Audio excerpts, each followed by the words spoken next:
Gemini's superpower is commanding and learning the entire world by being able to shapeshift through it. You could drop Gemini in some high-stakes board meeting for like some crazy biotechnology they know nothing about, and they would roll with it. By the end of the meeting, they'd know enough to kind of make it work. They're pretty allergic to advice or anyone telling them this is the way. They learn through this system of trial and error, but like on crack, by just doing and jumping into things and collecting all those different pieces of information into some giant collective, kind of like people going into a vintage shop and trying on new clothes. Gemini's trying them on, but they're not clothes. They're like totally new experiences and viewpoints. Gemini's like, hey everyone, I just learned the best way to recover mental function after a traumatic brain injury. People are like, random topic, but how'd you do that? Oh, I just bashed my own head in with a rock and then picked up a book of Sudokus and just figured out the best way to get good at them. Okay, that's an extreme example, but like it's not far from that. Gemini is the person that seems to know something about literally everything. Stoic philosophy, aromatherapy, the original set of 151 Pokemon,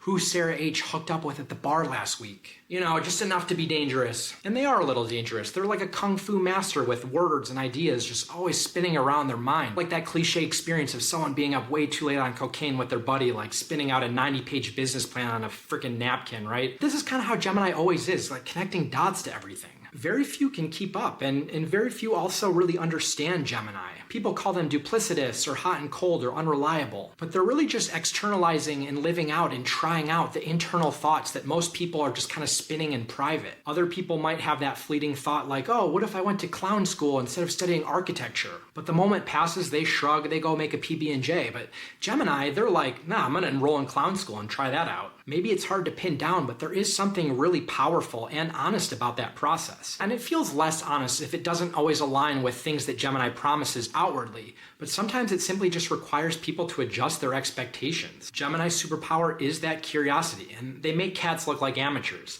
Just 9 lives, Gemini's lived like 137 lives just since last March, and they're gonna come back to at least like 28 of those. Gemini, am I wrong about this?